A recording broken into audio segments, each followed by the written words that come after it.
Hi everyone, so today my baby Teresa is going shoulder on her hair, and I'm gonna cut her to like almost like a light soft edge bob. So I'm just gonna show you how I'm doing that today.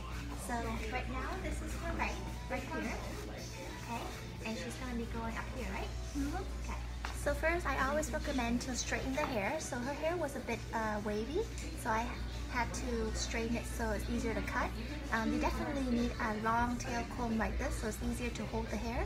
A lot of times if you use your fingers to hold the hair, you may cut yourself. A long comb like this really helps. This is a carbon comb. It's about 15 inches, and obviously your cutting shears. I like to use the long cutting shears. This is about 7 inches. It just gives you more flexibility to do a lot of techniques with this, so we'll get started.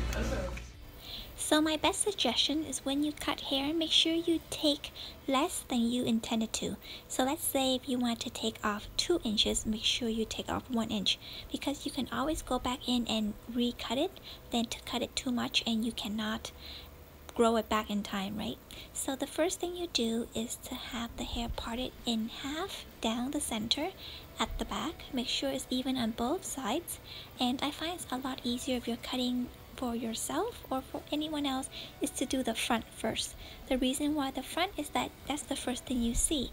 So try to even out the front, and what I'm doing is using the comb to hold on to the hair so that I can point cut. Now the reason why I point cut is that I don't want to have a very heavy line. Why? A lot of time we always have a problem with our hair being flat on the top, and the reason why it's flat is because the bottom, when it's too blunt or too straight, heavy, it pulls everything down, so it's like an illusion. So when you make the hair soft on the ends, even though it's still a blunt, meaning a straight bob look, but the edges are soft, so it gives the hair, the gravity helps to pull the hair up, and then the hair become more volume. So when you style it, or when you curl it, or when you do whatever to it, it really looks really nice. And the point cutting also acts a little bit like layers. So a lot of time if you don't want those short layers because they're hard to work with or whatever, then you can do the point cutting, and the deeper point cutting you do, the softer the ends will look.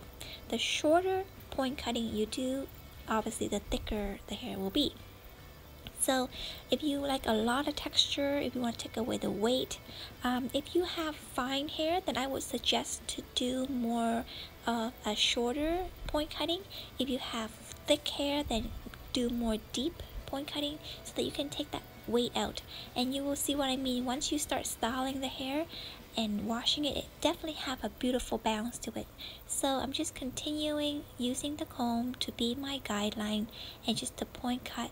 And that's the reason why I'm using a 7-inch cutting shears, is because I need that length of a blade to point cut.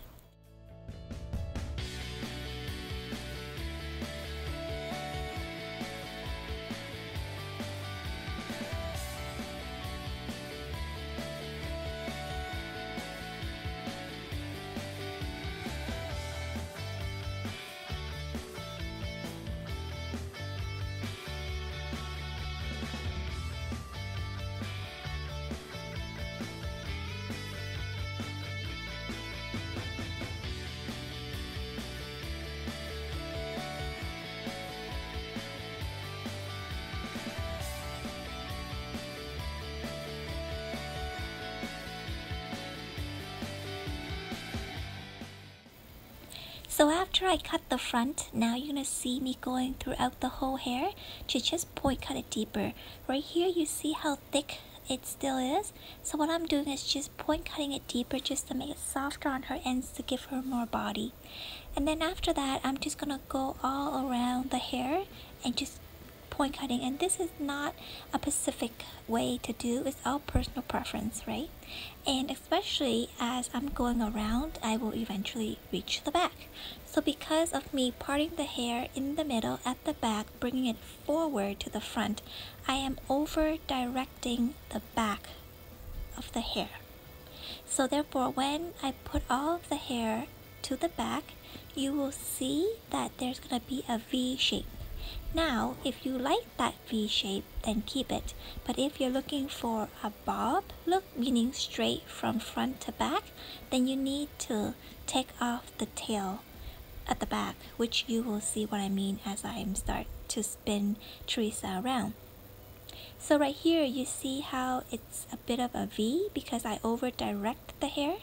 This is where you can decide whether you want to keep the V or you want to cut off the V. So let's say if you want to grow out your hair into a V in about like 8 months, let's say. So by keeping it like this, as it gets longer, it will grow into a V or an oval. But because Teresa wanted to have more of like a bob, I'm cutting off the V. So here I'm just using my comb as a guideline, and you can determine how much you want to go and then just cut off what is needed like I'm doing now. Again, always cut less because you can always cut more. And keep in mind that the back of the hair, there's more bulk because of the nape area. So therefore you may need to take more weight out of the back than on the both sides, right? So see how thick Teresa hair is? I'm going in, more deep cutting, more point cutting just to take off that weight. So it acts like similar to layers, but not layers, if that makes any sense. So again, this is all personalizing. You can take as much as you need to. This is where you can be creative.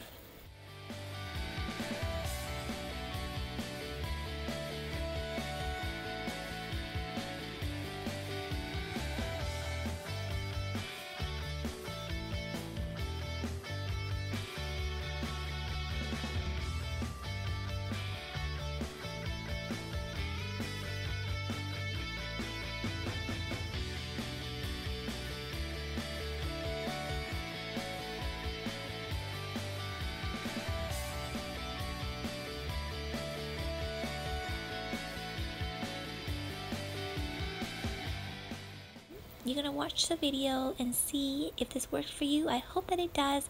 And at the end, you can make sure you flip it on the opposite side. So this is what I call by cross check.